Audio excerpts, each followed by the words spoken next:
ஜும்மாவுடைய நாளில் யார் முதலாவது நேரத்தில் வாரார், முதல் நேரம் சூரியன் உதிச்சத்தில் இருந்து அவர் அன்றைக்கு ஒரு ஒட்டகத்தை குர்பான் கொடுத்த தர்மம் செய்த நன்மை கிடைக்கும்டாங்க ரசூலுல்லாஹ்.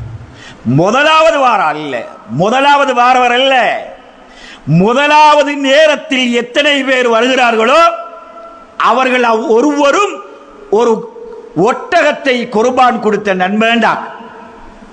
இரண்டாவது நேரத்தில் வாரவங்க யாராக இருந்தாலும் ஒரு மாட்டை அறுத்து பங்கு வச்ச நன்மை கிடைக்கும்டாங்க. மூணாவது நேரத்தில் யாரெல்லாம் வருகிறார்களோ ஆடுண்டாங்க.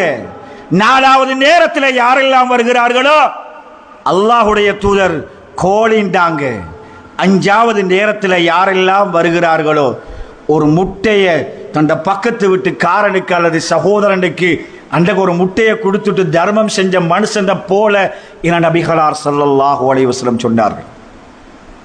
ஊர்ல பணக்காரலாம் இருப்பாங்க, ஒவ்வொரு கிழமையும் ஒட்டகம் கொடுப்பாங்களா, ஒவ்வொரு கிழமையும் மாடு கொடுப்பாங்களா, ஒவ்வொரு கிழமையும் மாடு கொடுப்பாங்களா, ஒவ்வொரு கிழமையும் கோழி கொடுப்பாங்களா? பணக்காரர்கள், பெரும் பெரும் செல்வந்தர்கள், அவர்களால கூட ஒவ்வொரு கிழமையும் செய்யலாம். ஏழைகள் ஏழைகள் ஆச்சரியம், ஆக குறைந்தது அவர்களுடைய பொருளாதார நிலை ஒரு கோழியை கூட தர்மம் செய்ய முடியாத ஒரு நிலை.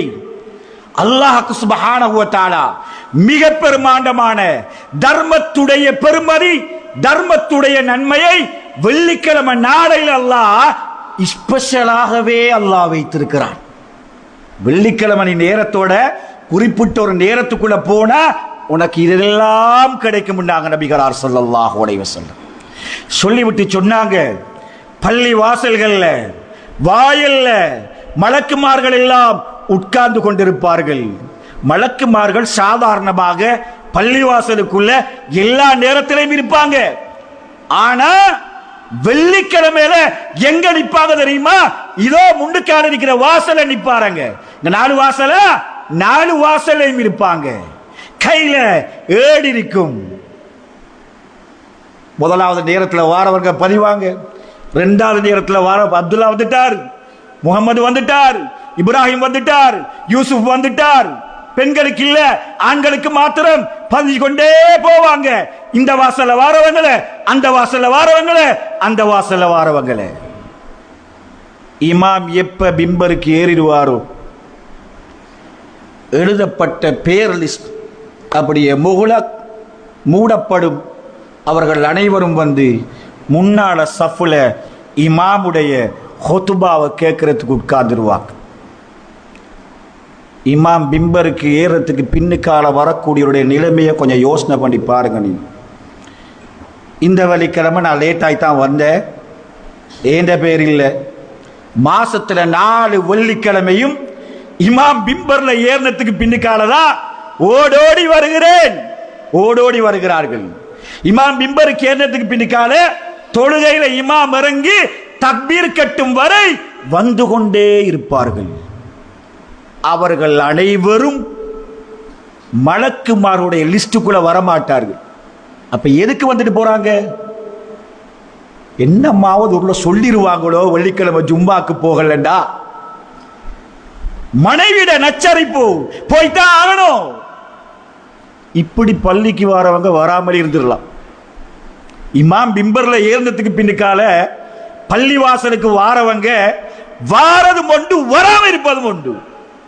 மாலையில் இந்த கண்டிக்கு அசருக்கு போறவும் மலக்குமார்கள் எல்லோரும் அந்த லிஸ்ட கொண்டு போய் ஆட்ட கொடுப்பாங்க, அல்லாட்ட கொடுத்துருவாங்க.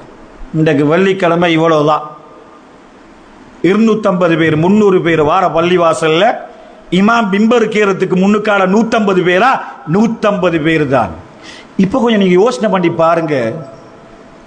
நான் இந்த மகன் ஒவ்வொரு வெள்ளிக்கிழமையிலையும் இமாம் பிம்பருக்கு ஏறதுக்கு பின்னிக்கால தான் போறத நான் வளமையாக்கி கொள்ளக்கூடியவனாக இருந்தா அவங்க மனசுல கொஞ்சம் கேட்டுக்கங்க, நான் ஜும்மாக்கே போகல, நான் ஜும்மாக்கே என்ன செய்யல, நான் போகல, என்ற பேர் லிஸ்ட்ல வரல.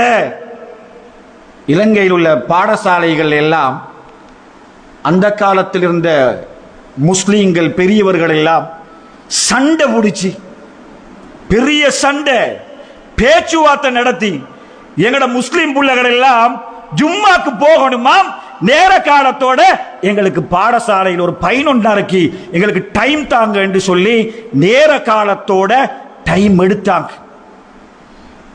பாடசாலை விட்டுட்டா பிள்ளைகள் எல்லாம் ரோட்லையும் அங்கேயும் இங்கேயும் குளிச்சு கொண்டு மது செஞ்சு கொண்டு சண்டை பிடிச்சி எடுத்தது ஜும்மாக்கு வாரத்துக்கு. ஆனால் ஜும்மாக்கு யாரும் இல்லை, எல்லோரும் வழியில். கொஞ்சம் பேர் லேட்டாகி வருவாங்க, கொஞ்சம் பேர் மனைவியோட கதைச்சி கொண்டிருப்பாங்க, கொஞ்சம் பேர் இங்கே பாங்கசனத்துக்கு போகிறது தான் குளிக்கவே போகிறது, கொஞ்சம் பேர் ரோட்டில் கதைச்சு இருக்கிறது, கொஞ்சம் பேர் வெளியில் ஃபோனோட இருக்கிறது. அல்லாஹ் அக்பர். ஆனால் இதே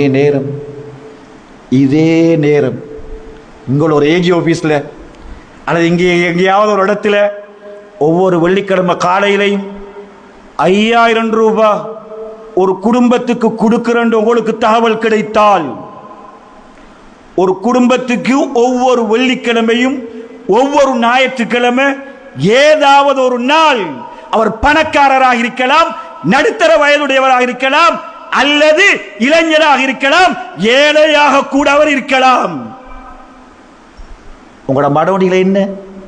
உங்களோட மனைவியுடைய மனவனிலை என்ன? உங்களோட மனைவிக்கு தான் தெரியும் ஐயானோட பெருமதி, உங்களுக்கு தான் தெரியும் ஐயானோட பெருமதி.